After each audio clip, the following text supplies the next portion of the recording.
विराजमान राम जन्मोत्सव आयोजन समिति के महानुभाव, इस नववर्ष के पंचांग विमोचन के कार्यक्रम में आयोजन समिति के आग्रह पर पधारे हुए सरदार शहर की पावन नगरी के प्रमुख जन महानुभाव, बंधु भगिनी, भैया दीदी, सबको इस नववर्ष के प्रथम दिवस पर मैं भगवान श्री राम और माता रानी दुर्गा की सबको कृपा प्राप्त हो, मंगलमय हो, आनंदमय हो, एक ऊर्जा हम सबको नववर्ष में मिले, हम हमारे परिवार को, हमारे कामकाज को यशस्वी कर सकें, ऐसी कृपा हम पे प्रभु भगवान श्री राम और माता रानी करे। ऐसे बहुत बहुत शुभकामनाओं के साथ आप सबको मैं हार्दिक शुभकामनाएं देता हूँ। जैसा कि कार्यक्रम के बारे में अभी जानकारी रखी गई, एक सपना होता है, मेरा अभी परिचय हुआ आप सब लोगों के सामने कि मैं राष्ट्रीय स्वयंसेवक संघ से जुड़ा हुआ कार्यकर्ता हूँ। राष्ट्रीय स्वयंसेवक संघ के काम को ये 100वां वर्ष चल रहा है। इस विजयादशमी को 100 वर्ष पूर्ण हो जाएंगे काम को करते करते। जिस काम के लिए जिस महापुरुष ने संघ का कार्य प्रारंभ किया, उसका एक सपना था, हमारे इस देश के मूल समाज हिंदू समाज को गुण संपन्न बना के संगठित करके एक शक्तिशाली संगठन तैयार करना, जो एक समरस और संगठित समाज निर्माण कर सके और उस संगठित और समरस समाज के माध्यम से इस देश को पुनः वैभव संपन्न बना सके। ऐसा एक उद्देश्य लेकर उन्होंने संकल्प लेकर काम शुरू किया। मेरे को लगता है कि इस सरदार शहर की पावन नगरी में उसके लक्षण प्रकट होने लगे हैं। पिछले 8 वर्ष से हमारी जो रामनवमी को यात्रा निकल रही है, उसमें जैसा कि सबके सामने वर्णन आया, पूरा सरदार शहर का समाज एक साथ है, संगठित है, समरस है, एक मन है। और ऐसे अनुशासन के साथ यात्रा निकलती है कि ऐसा लगता है कि समाज संगठित हो गया, समरस हो गया, एक मन हो गया। तो जिस काम के लिए संघ की स्थापना हुई, मेरे को लगता है कि सरदार शहर के महानुभावों ने, समाज ने मिलकर उसका प्रकटीकरण करना प्रारंभ कर दिया है। और मेरी शुभकामनाएं हैं कि आने वाली रामनवमी की शोभा यात्रा उत्तरोत्तर और भी भव्य होती चली जाएगी, उसमें और भी नए नए आयाम जुड़ते चले जाएंगे, समाज के सभी लोगों का सहयोग मिलता जाएगा और देखने वालों को लगेगा कि भाई यहाँ का समाज संगठित है, समरस है। और यही तो आपका जो संगठित समाज है, समरस है, उसकी प्रेरणा से, जैसा पूर्व वक्ता ने यहाँ पे कहा, मन से बात करी, पहले जो परिचय दे रहे थे कि हम पूरे देश के अंदर सरदार शहर इस काम में लीड करेगा पूरे समाज को।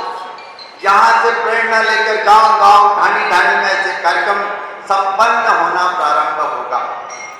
एक आनंद का विषय है ये, लेकिन हम सब लोग जानते हैं, मेरा आप सब लोगों से विनम्र निवेदन है कि आज के इस अवसर पर हमारे देश में, हमारे समाज के लिए, हमारी संस्कृति के लिए एक बात बोली जाती है कि हमारे देश में जितने त्योहार बार हैं उतने त्योहार हैं।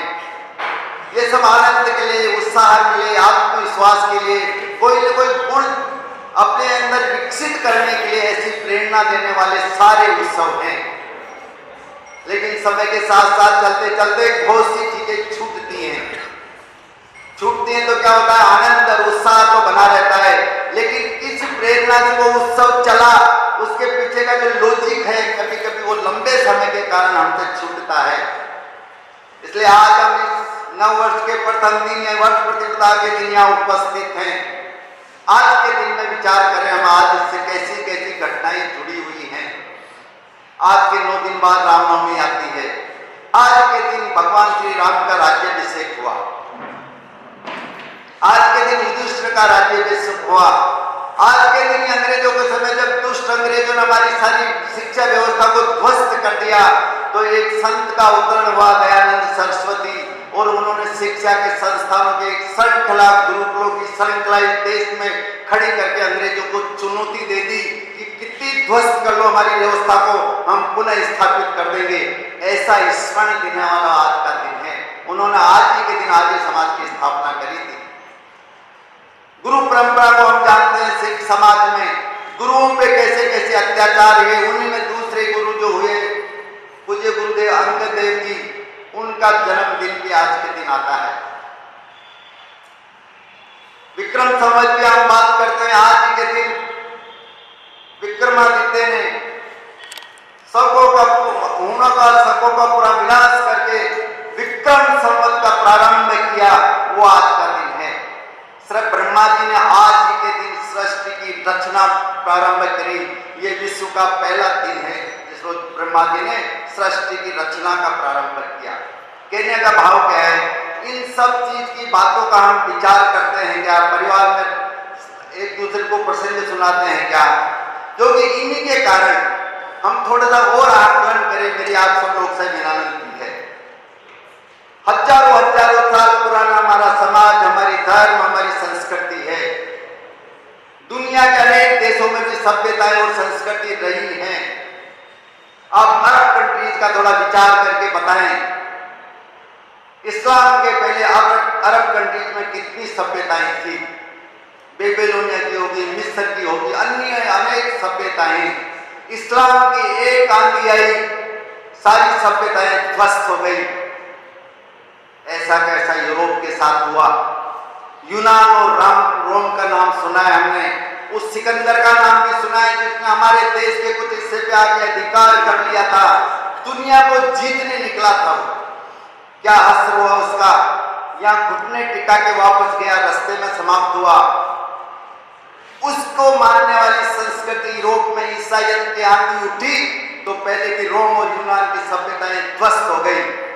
एक मानने वाला नहीं है, यूरोप में सारी ईसाइयत की सभ्यता है। अब आप थोड़ा विचार करो, आपके पुरखे कैसे श्रेष्ठ और आत्मविश्वास वाले थे। ये दोनों आंधियां हमारे देश में आई, सैकड़ों वर्षों तक हमारे को परतंत्र रखा, अनेकों प्रकार के अत्याचार किए। हिंदू होने के नाते हम पे टैक्स भी लगा। माता बहनों ने अपनी इज्जत बचाने के लिए बार बार जोहर किया। इतिहास पढ़ते हैं तो ऐसा लगता है कि कभी हम बचेंगे कि नहीं बचेंगे। औरंगजेब के समय ऐसे ही समय था। समर्थ गुरु रामदास जी जो उनके गुरु थे, उन्होंने एक जगह कहा शिवाजी को कि शिवा, अब मेरे को नहीं लगता कि हिंदू बचेगा। 1.25 मन जनेऊ गले से निकाल के रोजाना उनको मतांतरित करना, ऐसा कुछ चक्र जिस देश में चल जाए, समाज बचेगा कैसे। लेकिन उसके बाद भी आप मूल्यांकन करो, आकलन करो। जब देश आजाद हुआ तो हम 100 में से 90 थे, बाकी यूरोप और सारा अरब ध्वस्त हो चुका था। कैसे बचे आप लोग? कभी हमने सोचा है क्या ये चमत्कार इस देश में से कैसे हुआ? हमारे पुरखों ने ये चमत्कार कैसे किया? सैकड़ों वर्षों की गुलामी के बाद भी जब आजाद होके निकले, विजयी होके निकले। बहुत से लोगों को लगता है कि विजयी कैसे बोल रहे हो आप? विजयी मैं इसलिए बोल रहा हूं कि हमने कभी हिम्मत नहीं हारी, आत्मविश्वास नहीं किया, खोया। हम संघर्ष करते रहे, इसलिए हमारे धर्म, संस्कृति और पहचान और देश को बचा लिया। और जब हम आजाद हुए तो 100 में से 90% थे, बाकी के देशों में तो नहीं थे। हारे कौन? जिनकी पहले की सभ्यताएं खत्म हो गई। धरती तो वही रहती है। ध्वस्त क्या हुआ? सभ्यता, संस्कृति, वहां के लोगों के महापुरुष, पहचान, वो खत्म हुए। हमारे क्यों नहीं हुए? इसके पीछे हमारे ये उत्सव हैं, समय समय पर आते हैं।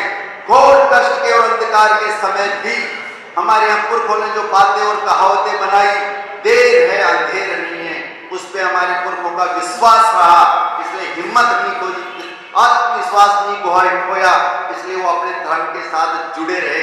अत्याचारों की चाहे पराकाष्ठा हो गई हो। मैंने सिख परंपरा का नाम लिया, व्यक्ति को जलते हुए खोल में डाल दिया तो भी बदलेंगे नहीं, धर्म नहीं छोड़ेंगे। आरे से चीर दिया तो भी धर्म नहीं छोड़ेंगे। छोटे छोटे मेरे बाल गोपालों को जयराम सिंह और फतेह सिंह को दीवार में चुनते गए, पूछते गए, तो भी धर्म नहीं छोड़ा। ये सारी शक्ति कहां से मिलती थी? ये इन उत्सवों के कारण प्रेरणा मिलती थी, उससे हमारे समाज बचा रहा, आत्मविश्वास बना रहा, और संघर्ष में जब 47 में विजयी होकर निकले तो निकले थे। इतना बड़ा योगदान है। अब आप लोग कह रहे होंगे कि पुरानी बातें क्यों गिना रहा हूं मैं सिर्फ इसलिए क्यों गिना रहा हूं कि हम भगवान श्री राम की बात करते हैं, रामनवमी की शोभा भव्य से भव्य निकालते जा रहे हैं, तो हम घर में बैठ के बातचीत चर्चा भी करते हैं क्या, राम का जीवन कैसा था? राम सिर्फ आरती उतारने के लिए नहीं है ध्यान करना। राम जी की सच्ची पूजा वो होगी जब राम ने जो काम किया हम हमारे जीवन में करेंगे। हमारे बाल गोपालों को वो प्रसंग सुनाएंगे और हमारे बाल गोपाल उसका संकल्प लेके हम भी राम जी जैसा जीवन जिएंगे। घर घर से राम जी निकलेगा। इसके लिए रामनवमी आती है। ध्यान करना, सिर्फ लंबी और भव्य शोभा यात्रा मात्र निकालना उद्देश्य नहीं है। ये उद्देश्य है, इससे बहुत बड़ा एक भाव जगता है, लेकिन भाव जगने के बाद भगवान श्री राम के जीवन के प्रसंग कोई समस्या खड़ी हुई तो भगवान ने कैसे उसका समाधान दिया, वैसे हमारे आज के समाज को अपने गांव बस्ती ठाणी में देना होगा। इसके लिए उत्सव मनाए जाते हैं। हमारे पूर्वजों ने ऐसे प्रेरणा लेके हर उत्सव से क्या प्रेरणा मिलती है उसके भाव को जानकर आपस में बातचीत बैठकर चर्चा करके और उसको जीवन में उतारा, तो प्रेरणा के रूप में वो हमारे उदाहरण के रूप में बने, अपने धर्म संस्कृति और समाज को बचा के इतने सैकड़ों वर्षों की गुलामी से निकल गए। तो ये हम सबको आज के दिन विचार करना।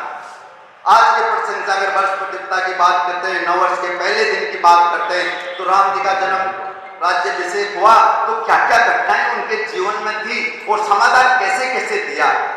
राम राज्य कहने में और सुनने में बहुत अच्छा लगता है। राम राज्य स्थापित करने से भगवान को कितने कष्ट झेलने पड़े।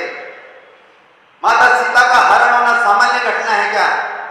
चक्रवर्ती सम्राट की पुत्र वधू पूरा भारतवर्ष जानता था कौन है माता सीता, लेकिन जिस क्षेत्र में उनका अपहरण हुआ उस समय जैसे आज आतंकवाद है हमारे देश के अंदर, कश्मीर में, मेवात में, राजस्थान के अंदर, वैसा का वैसा उस समय दक्षिण में था।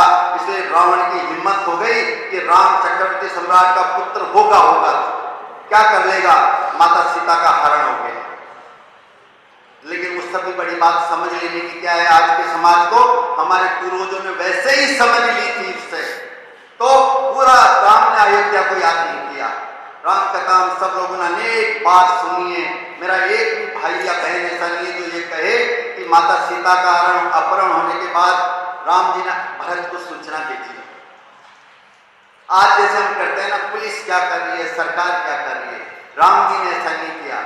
राम जी ने विचार किया कि जिस क्षेत्र से माता सीता का हरण हुआ है, मेरी पत्नी का हरण हुआ है, उस क्षेत्र के लोगों पे आए दिन ये अत्याचार होते हैं। इन्होंने मेरे साथ दुष्टता कर ली, इनके साथ कितनी करते होंगे, पराकाष्ठा होती है।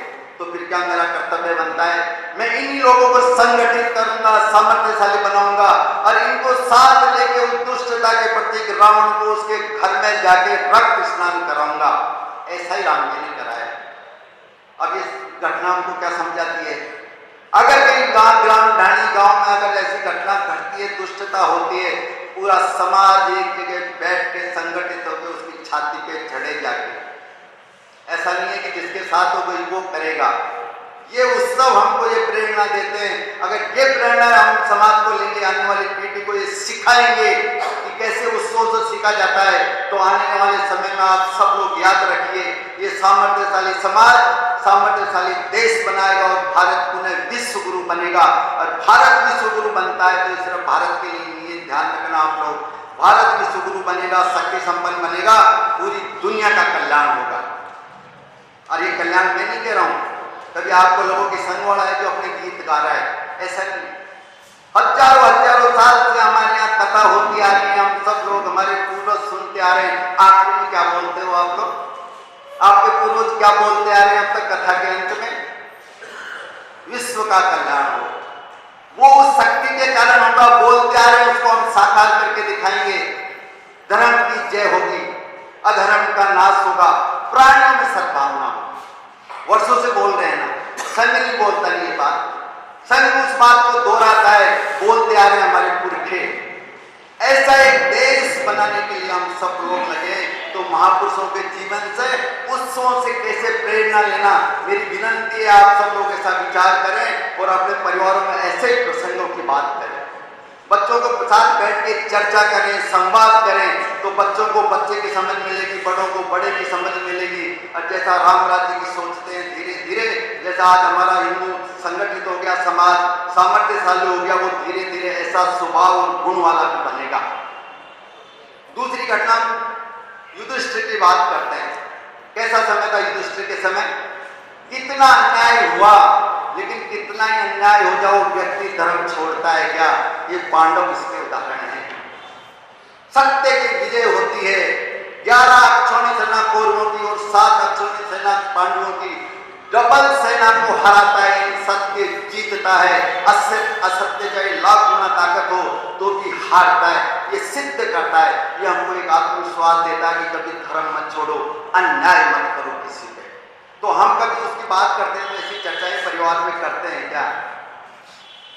ऐसे अनेक घटनाएं हमारे समाज जीवन के साथ हैं। विक्रमादित्य की बात करते हैं कि आज के दिन हमारा ये चला, तो उसकी चर्चा करते हैं क्या?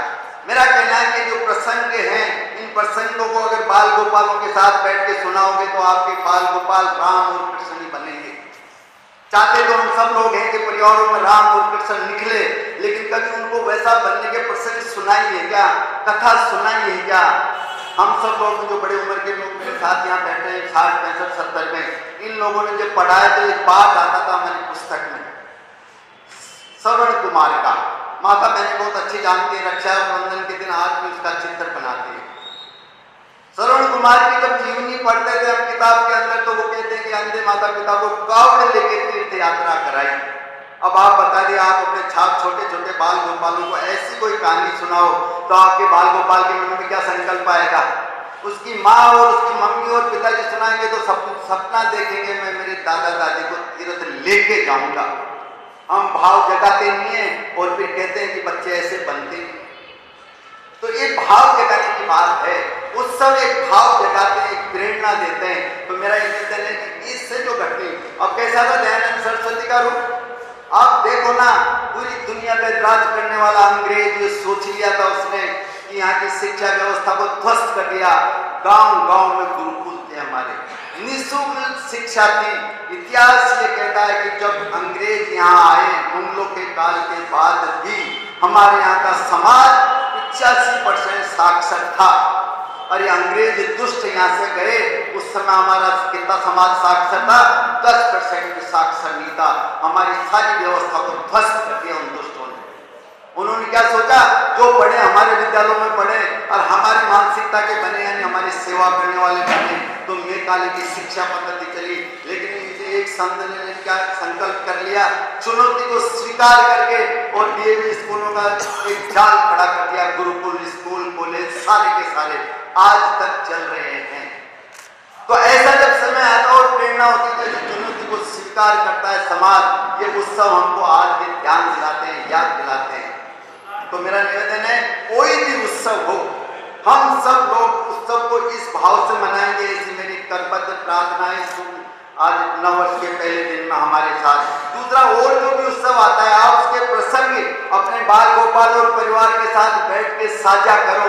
स्कूलों में व्यवस्था छूट गई है, मंदिरों में व्यवस्था बची नहीं है। आपका घर बचा है, आपका दायित्व बनता है। संतान को जैसे बनाना चाहते हैं तो वैसा का वैसा यहाँ खड़ा करो। परिवार में व्यवस्था, प्रसंग सुनाओ, भाव जगेगा, तो मेरे बाल गोपाल वैसे ही बनेंगे जैसे आप चाहते हैं। दूसरी बात आती है कि इसके साथ साथ परिस्थिति चलती है, संघ का नाम क्या आएगा? संघ की बात मैंने पहले भी निवेदन करी कि संघ किस काम के लिए चला। 1925 में डॉक्टर हेडगेवार ने, जैसा मैंने बोला, सारे देश की परिस्थितियों को देखकर उस समय आजादी के आंदोलन, क्रांतिकारी आंदोलन, अन्य धार्मिक सामाजिक आंदोलन में सक्रिय भाग लेने वाला व्यक्ति, आज उसका जन्मदिन है। कैसा था उनका परिवार, हम सब लोग, मेरे को तो कभी कभी ऐसा भी लगता है सरदार शहर में एक भी परिवार ऐसा नहीं है जैसी कमजोर उनकी आर्थिक स्थिति थी। ऐसे परिवार में जन्मा व्यक्ति था डॉक्टर हेडगेवार। वेद पाटी ब्राह्मण का पुत्र, परिवार चलाने के लिए पिताजी और भाई साहब वेद का पाठ करते थे। कितना मिलता होगा, कभी अच्छा मिल गया तो कभी एक टाइम मिला तो नहीं मिला तो ऐसा परिवार। उसका बच्चा एमबीबीएस डॉक्टर बनता है। सबको लगता है कि परिवार को भी लगता है, गांव को भी लगता है कि भाई अब इसके परिवार के दिन खिलेंगे। लेकिन उसके सामने चिंतन क्या हो रहा है, विश्व गुरु भारत गुलाम कैसे हो गया। हमारा हिंदू धर्म जिसने पूरी दुनिया को संस्कार दी, शिक्षा दी, कृषि करना सिखाया, जीना सिखाया, आज अभद्रता में कैसे जी रहा है। रात दिन इस चिंतन में रहने वाले व्यक्ति ने अपना निष्कर्ष निकाला, अध्ययन करा, समकालीन विद्वानों से संपर्क करके, परामर्श करके, राय करके कहा कि जब तक ये कैसे हुआ, क्यों हुआ, तो एक निष्कर्ष सुनना अपना सबके सामने रखा। हिंदू समाज विघटित हो गया, अपने आप को भूल गया, विस्मृत हो गया संघर्ष के लंबे काल के कारण। इसलिए आज उसकी ये स्थिति बनी है। अगर इस देश को पुनः वैभव संपन्न बनाना है, बार बार एक गुलामी के चक्कर में नहीं फंसे, तो उन्होंने घोषणा करी उस समय, इस समाज को पूर्ण संपन्न बना के संगठित करके एक शक्तिशाली शक्ति खड़ी करनी पड़ेगी, जो इस देश को पुनः विश्व गुरु बनाने, सामर्थ्यशाली बनाने में सिद्ध हो। इसके लिए मैं इस हिंदू समाज का संगठन शुरू करूंगा। कैसा व्यक्ति था वो, आप देखिए, जिसके खाने को सुबह शाम तय नहीं था। मित्र मंडल का कोई मित्र चाय पीने आ जाए तो ऐसी घटनाएं उनकी जीवनी में आती हैं कि घंटों गपशप करने के बाद चाय नहीं आती थी तो अंदर जाके देखते थे। भाभी जी कहती थी आवाज के साथ ही जल चढ़ा दिया, चाय और दूध कुछ नहीं है मेरे पास, पानी गर्म हो रहा है 1 घंटे भर से। फिर भी कैसा कॉन्फिडेंस और आत्मविश्वास था, मित्र को जिद करके बिठाना, बाजार से सामान ला के भाभी जी को देना, चाय बना के पिला के भेजना, जिसके सुबह शाम का है। उस व्यक्ति ने जब बात आई कि डॉक्टर बन गया तो कमाने से मना कर दिया, मैं इस हिंदू समाज का संगठन करके भारत माता को पुनः विश्व गुरु बनाने के लिए काम करूंगा। मेरे पास और कोई समय नहीं है, किसी बहन के साथ शादी कर लूं, उसके साथ अन्याय हो जाएगा। मना कर दिया परिवार। कैसे सामान्य परिवार से मैं कहना ये चाह रहा था कि आज हम व्यवस्था के कारण कई बार ऐसा बोल जाते हैं, अरे मेरे पास समय नहीं है देश समाज के लिए, हम हमारे परिवार में लगे रहते हैं। देश समाज का करने वाला परिस्थितियों का दास नहीं होता है। तो इसका ध्यान करना, और उसका आज 100वां वर्ष है। तो कैसा काम कहां से चला था, जब उन्होंने छोटे छोटे बाल गोपालों को, आपने देखा होगा ये साका लगती है 7, 8, 9, 10 साल के बच्चों को खिला के शाम के समय यूं बाजार से निकलते थे। ऐसा ही बाजार होता था वहां, छोटा गांव, छोटे थे। बाहर बैठे आप जैसे महानुभाव, ऐसे बहुत से लोग होते हैं जो 35 साल के डॉक्टर को देख के हंसते थे, अरे डॉक्टर हेडगेवार कितना हिंदू संगठित हो गया भाई तेरा। नीची नाड़ करके करते गए उस काम को। 2-3 साल के बाद जब नागपुर के अंदर ऐसे 25-30 शाखाएं हो गए, दंड लेके पूरे देश में संचलन करके निकली, हिंदू समाज ने फूलों की बौछार कर दी कि इसने करके दिखा दिया हमारी सेना जातीय समाज।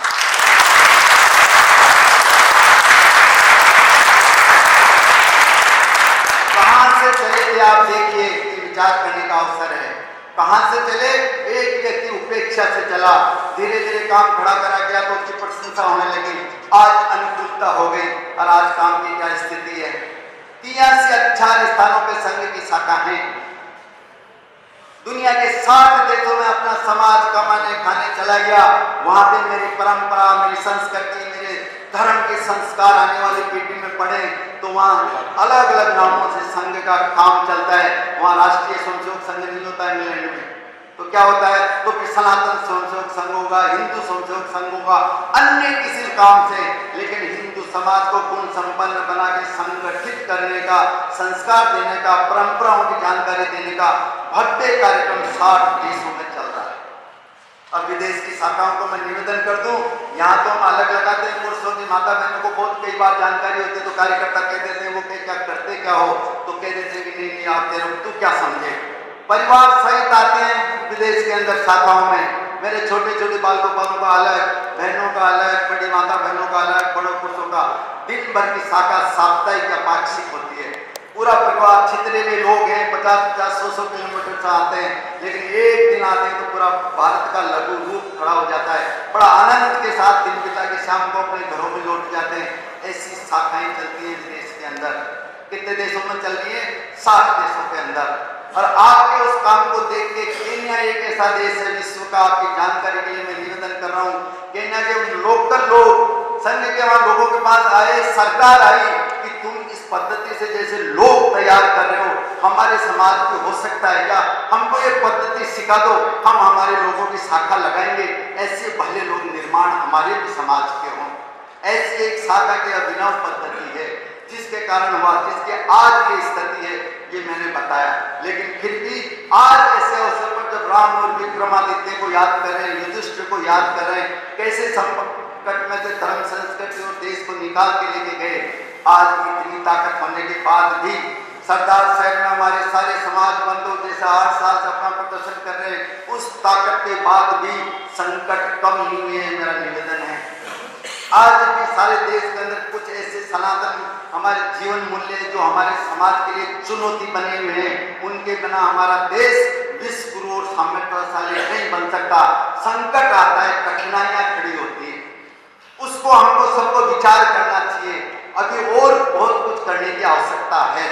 इसलिए ऐसे 5 बिंदु जो आज हमको लगता है कि चुनौती है, वो मैं आप सब लोगों के सामने निवेदन करके मेरी बात पूरी करूंगा। तो पहला बिंदु है, जैसे बीच में आया था, मैंने बार बार बोला, समरस समाज बनाना। तो आज हमारे समाज में पूरे देश के अंदर, मैं सरदार शहर की बात नहीं कर रहा हूँ, पूरे देश का समाज सामाजिक समरस है क्या? हमारे यहाँ मनों से बात निकल गई क्या कि जाति छोटी बड़ी नहीं होती, पैसे से अमीर गरीब हो सकता है, जातियां सब एक है। जब सबके अंदर एक समान एक ही राम है, भेद कैसे हो गया ये बताओ आप। हमको ये संकल्प कुछ समझना, बाल गोपालों को प्रसंगों के द्वारा समझा के उनके दिमाग में बिठाना, कोई जाति छोटी बड़ी नहीं होती। और इसका सारा संसार के सामने, देश के सामने, आपके सामने इसका परिचय है। कई बार हम कहते हैं कि घटनाएं परिचय देते हैं, भगवान स्वयं परिचय देता है। राजा रानी मीरा, भगवती मीरा कौन थे? उनके गुरु रविदास जी महाराज किस समाज से थे? आज भी लोग उस समाज से छुआछूत करते हैं। और वो किस आध्यात्मिक लेवल के थे रविदास जी? माता भगवती मीरा साक्षात से शरीर मूर्ति में समा गई। कितना विकास हुआ। फिर हम भेद कैसे कर रहे हैं? यदि आपको जाने का अवसर आए तो कर्नाटक के उडुपी में जाना। मेरे वाल्मीकि समाज के संत हुए कनकदास जी महाराज भगवान कृष्ण के मंदिर के सामने भजन करके भगवान की लो में मस्त रहते थे। एक बार घटना घट गई कि वो आए, भजन करता करता मंदिर के सामने आ गया। हम जैसे लोग खड़े थे वहां, और एक कन्या भगवान को भ्रष्ट करेगा बढ़िया से, वो अपने भजन गाता रहा, पिछवाड़े में चला गया। पिछवाड़े में जाते तो भगवान ने भी भगत की दशा देके द्रवित हो गए। साक्षात है ये घटना, बहुत पुरानी नहीं है, ध्यान रखना। आज भी जाके आप साक्षात देख सकते हो उसको। कहते हैं कि वो जैसे ही कनकदास पीछे जाके भजन गाता रहा, पीछे की दीवार एकदम से तड़क गई, सामने के फट बंद हो गए। भगवान घूम गए पीछे, भगवान के दर्शन कर रहा है कनकदास, भजन गा रहा है। लोगों ने देखा कैसे पट बंद हुए, तो किसी ने कहा पीछे वो दर्शन तो कनकदास कर रहा है। सब लोग पीछे गए तो उसके पैरों में पड़ गए।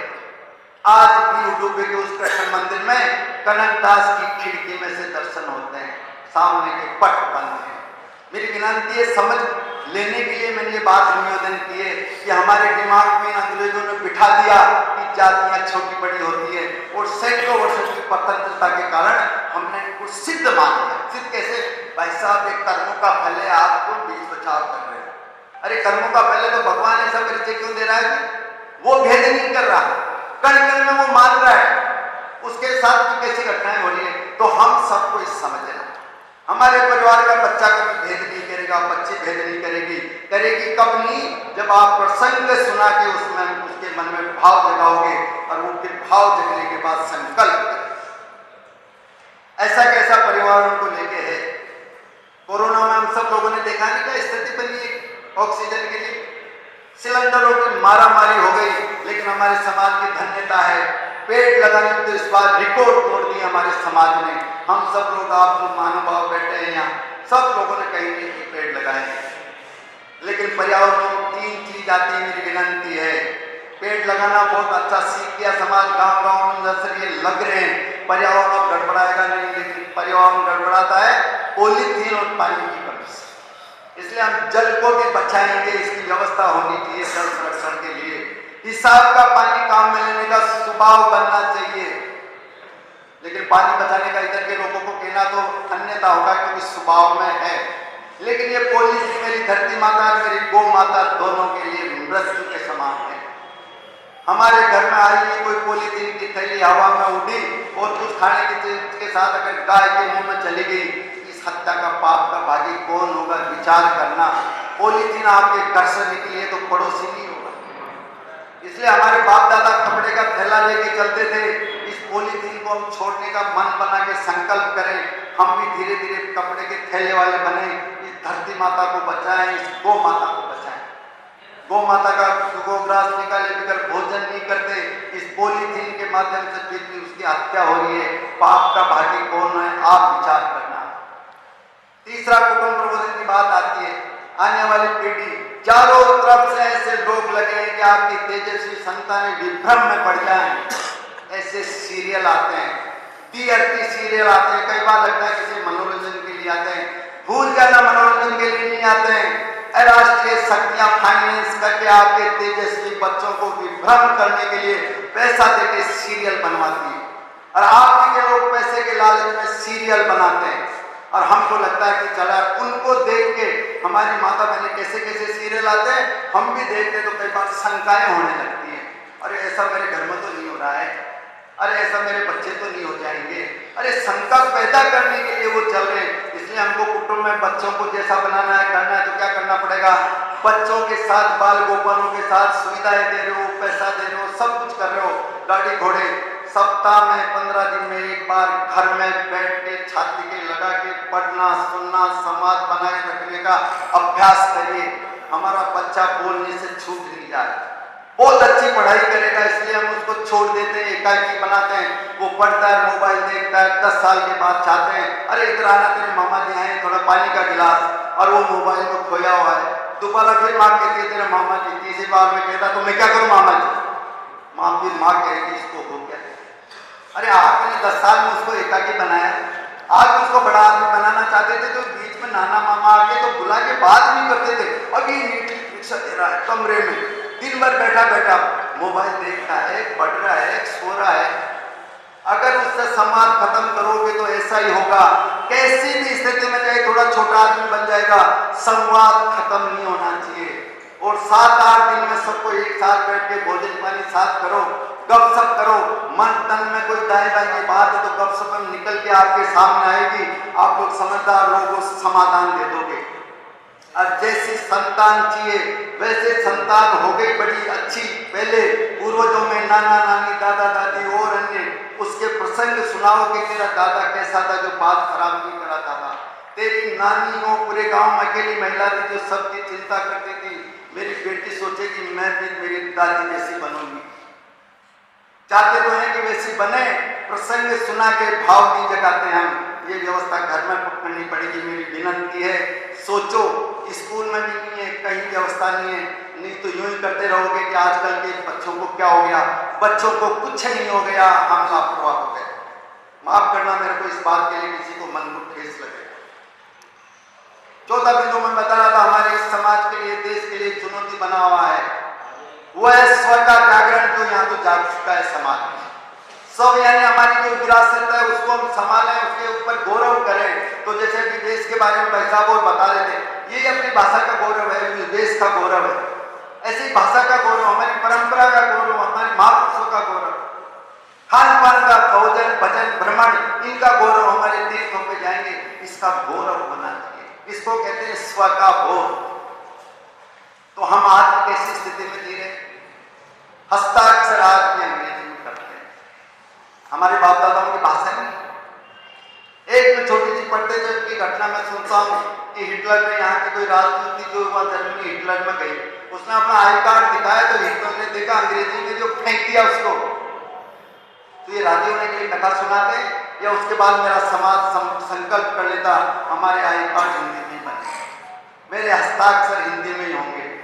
अभी अभी पंचांग विमोचन की बात है, कितना विज्ञान सम्मत पंचांग है हमारा। यूरोप का जो कैलेंडर आज चल रहा है उसके बारे में आप सब लोग जानते हो ना, पहले 8 महीने का होता था, उसके बाद कहते हैं कि कोई जूलियस सीजर आया उसने 9 महीने कर दिए, फिर कोई तीसरा आया ग्रेगरी ने ऐसा कुछ उसने जाके 12 महीने करे। अभी उसको भी 1925 चल रहा है, आपका युगांत कब से चल रहा है? 5127 वर्ष से। पंचांग उस सभी सैकड़ों वर्ष पहले से। कभी आपको बता सकता है क्या कि हमारे 12 माह अलग अलग बदले धीरे धीरे विकसित हुए? हम जिस रोज भी इतिहास मिलता उस समय हमारे 12 महीने थे, 12 नक्षत्र से थे। जिस पूर्णिमा के जिस नक्षत्र में आती है उससे उस देशी माह का नाम होता है। कितना विज्ञान सम्मत है। सारी राशियों में सूर्य निकलता है उसका एक अपना क्रम है। अमावस्या और पूर्णिमा का दिन प्रकृति भी उसको दृश्य देती है, परिचय देती है। समुद्र के किनारे खड़े हो जाओ, पूर्णिमा आज है, समुद्र बताता है उसमें ज्वार आता है। अनाड़ी आदमी को भी लगता है कि आज पूर्णिमा दिखती है, इतना ज्वार आ रहा है। ऐसी प्रकृति जगह जगह हजारों साल आगे का चंद्र ग्रहण सूर्य ग्रहण बता देगा आपका पंचांग। 1 सेकंड का फर्क नहीं है। कब से हमारे देवी देवताओं के हम जन्मदिन मना रहे, सारे तिथियों पे आते हैं। आप सब लोग बिना उसको मंगल काम, बिना पंचांग के पूजे करते नहीं हो, आमंत्रण में तारीख में डालते हो, इसका मतलब हमारी विरासत में गौरव नहीं या विचार नहीं कर रहे। स्वाभिमान होना चाहिए। अंग्रेजी कोई हमारी तिथि अगर आज की तारीख में ऐसा हो गया कि नहीं समझ पा रहे, हम ब्रैकेट में अंग्रेजी डाल दो आप, लेकिन तारीख पंचांग हमारा होगा। कितना विज्ञान सम्मत है। काल गणना में ये सेकंड के नीचे विपल कितने छोटे सिद्ध करना है हमारी। भूगोल अभी तक ईरान वो कुरान और बाइबल में सूर्य पृथ्वी के चक्कर लगाता है। विज्ञान ने मना कर सका कि सूर्य के पृथ्वी चक्कर लगाते हैं। हमारे यहाँ धरती चपटी है, कुरान में आज भी लिखा है। हमारे यहाँ कब से पढ़ते आ रहे हैं भूगोल, धरती गोल है। जन जन अनपढ़ भी जानता है भूगोल, और आज भी कुरान में से निकालने के लिए तैयार नहीं है कि धरती चपटी होती है। कोई बात कर ले तो ये इस निंदा हो गई, मरने के लिए तैयार हो जाए। किनकी बात कर रहे हैं? कैसा है? यह है स्व का जागरण। हस्ताक्षर हिंदी में होंगे, मेरा आमंत्रण पत्र हिंदी में होगा, पंचांग उसमें लिखा होगा। ऐसा करके हम 100 का जागरण चौथा बिंदु है। और स्वदेशी का उपयोग, चाहे मेरे देश की चीज 19 हो। हमारे क्षेत्र में ये परंपरा है। मैं अभी भाई साहब के बैठा था, सेठिया जी के, जब कह रहे थे मेरे घर में बाजार से कुछ नहीं आता। ये स्व का जागरण है। जो घर में हो सकता है वो घर में बना के खाएंगे, बच्चों को खिलाएंगे। उससे सात्विक चीज और स्वास्थ्यवर्धक चीज दूसरी हो नहीं सकती। बाजार की चीजें किस लिए बन के आ रही है कि आपके बाल गोपाल अस्वस्थ हो जाए। सब चीज सामने भी आ रही है। जो पिज्जा बर्गर खाएगा वो आगे जाके बीमार सा ही रहेगा, लेकिन हम हिम्मत से छुड़ा नहीं पाए। और जानकारी ऐसी चीज है कि वो आप लोग अनेक ऐसी चीज बनाना जो मार्केट के बस की बात नहीं है। इसलिए घर की चीज घर में रहे, घर की चीज खाएंगे, देश की स्वदेशी उपयोग में लेंगे, पूर्ण स्वास्थ्य के साथ जिएंगे। ऐसा है स्व का बोध। और आखिरी नागरिक शिष्टाचार, जिसमें आप हमारे जैसे को कौन सिखाए? सहज नागरिक शिष्टाचार आप सब लोगों के अंदर।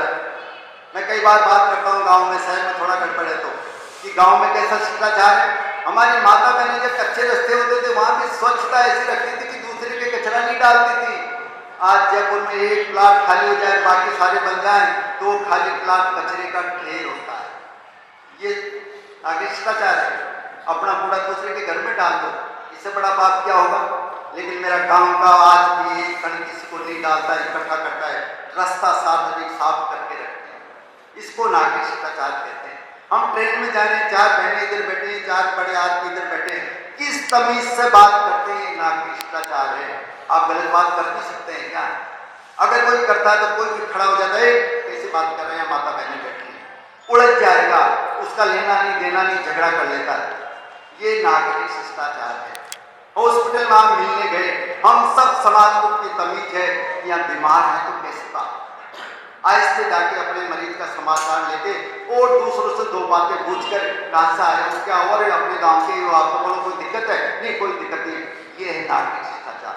नागरिक शिष्टाचार के बिंदु में जो कमी है वो मैं विनंती कर देता हूँ, समाज के नियम का पालन करें। हम सरदार सैन ने कोई बात तय कर ली, जैसे कि शोभा यात्रा की बात की बता रहे थे, तय कर लिया तो उसको सब फॉलो करेंगे। इसकी अभी कहीं कहीं कमी है, मैं यहाँ के लिए नहीं कह रहा हूँ। सरकार का कोई नियम है जो हमको थोड़ा नुकसान देता होगा, मेरे को तो नियम पालन करने वाला बनना है, तो नुकसान उठाऊंगा मैं, फिर चालाकी नहीं करूंगा। संविधान का कोई नियम है तो उसका हम पालन करेंगे। अगर देश को विश्व बनाना है, पुनः श्रेष्ठ सामर्थ्यशाली बनाना है, तो यहाँ के लोगों को कानून को मानना आवश्यक है। ये स्वभाव बनाना पड़ेगा। स्वभाव नहीं है तो कैसे कैसे केस निकल के आते हैं, जज भी पैसा खा रहे हैं। अगर उसके बचपन में कुछ नागरिक शिष्टाचार की बातें स्वभाव में आ जाती, माता पिता कुछ प्रसंग सुना देते और वो जिद कर लेता, जीवन में कभी एक पैसा नहीं लूंगा, तो जज की ये घटना नहीं घटती। लेकिन माँ बाप ने सुनाया क्या कि हम कम खा लेंगे, मेरे घर में अन्यथा पैसा लेके घर में घुसना नहीं बेटे, तू कम खा लेंगे, तू तेरा कोई काम चला ले, गलत पैसा मत लाना। अगर मेरे बाल गोपालों को बचपन में ये सुना दो, बड़े होके ये गलत पैसे के हाथ नहीं लगाएंगे। ये है नागरिक शिष्टाचार का बिंदु। इसलिए मेरा आप सब लोगों से विनंती है, ये सारे प्रसंग घर में बैठ के हमको करेंगे तो बाल गोपालों में आएंगे। ध्यान रखना, सरकार नहीं करेगी, और की व्यवस्था नहीं है, उनमें धर्मनिरपेक्ष हो गए, उन्होंने उसमें से प्राण निकाल लिए। आप अपने संतानों को भव्य दिव्य रामकृष्ण जैसी बनाना चाहते हो तो स्वयं घर में व्यवस्था विकसित करो। कोई ना कोई दादा दादी चाचा चाची कहानी किस्सा सिखाना सीखो, और 8-10 दिन में एक जगह बैठो, भोजन करो, थोड़ा भजन करो। उसके बाद कोई ना कोई समझ की बात उनके कान में डालो, या उनको कहो कि आप इस बारे में बता क्या सोचता है। बेटे भर में ऐसी चीजें ढूंढ के लाएंगे इस मोबाइल में से, आप निहाल हो जाओगे कि ऐसी ऐसी चीजें लेके आते हैं, ये कहाँ से लेके आता है। बोलेंगे तो आचरण में आ जाएगी, तो हमारा भला हो जाएगा। तो ऐसा सारा विचार करके मैं इसके साथ अपनी बात पूरी करता हूँ। साथ ही पुनः जिस काम के लिए हमने रामनवमी की जो शोभा यात्रा के लिए हमने ये सारा आयोजन किया है, मेरी विनंती है कि आप सही दिशा में और सही प्रकार से लगे हुए हैं। मेरी बहुत बहुत शुभकामनाएं कि इस बार की शोभा यात्रा और भी भव्य होकर निकले। लेकिन पुनः उसमें मेरी एक बात निवेदन करूंगा मैं कि राम की, जैसे भाई साहब कह रहे थे मेरे को, इसमें सब चीजें राम से जुड़ी हुई निकलते हैं, लेकिन उनके प्रसंगों का कलेक्शन घरों में चर्चा भी होगी। कोई भी झांकी निकलेगी तो देख के घर में जाके बताना अपने बाल गोपालों को, इस झांकी को कैसे ये अवसर आया था, इस झांकी का ये कैसे अवसर आया था, ये राम के जीवन की झांकी थी, इसको कैसे, इसको आपको अपने परिवारों में सुनानी है। सिर्फ खुश मत हो जाना कि 150 झांकियां थी, जो बड़े राजा हो जाओ। झांकी के पीछे की घटना मेरे बच्चों के साथ बैठ के मैं चर्चा करूंगा।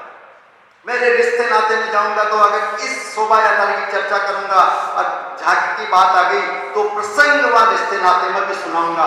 व्यापार मंडल में कहीं बैठा हूं, अगर शोभा यात्रा की बात आ गई, सबसे अच्छे प्रसंग की चर्चा मुझ से निकल गई तो उसका प्रसंग क्या है उसकी मैं वहां चर्चा करूंगा, उसकी झिझक नहीं करूंगा। इतनी सी मेरी विनंती आप स्वीकार करना, इसको अपनाना, तो हमारा जिसके लिए हम ये कर रहे हैं वो सारा यशस्वी भी होगा और उसमें से जैसा चाहते हैं वैसे हमारी आने वाली पीढ़ी निर्माण होगी, यहाँ का वातावरण निर्माण होगा और अपना ये देश जैसा चाहते हैं वैसा बनेगा। तो सरदार शहर इस पावन नगरी का एक नाम होगा कि वहां से लहर चली थी, आज पूरे देश में छा गई है। इसी के साथ घोष लगाएंगे, जय सिया राम।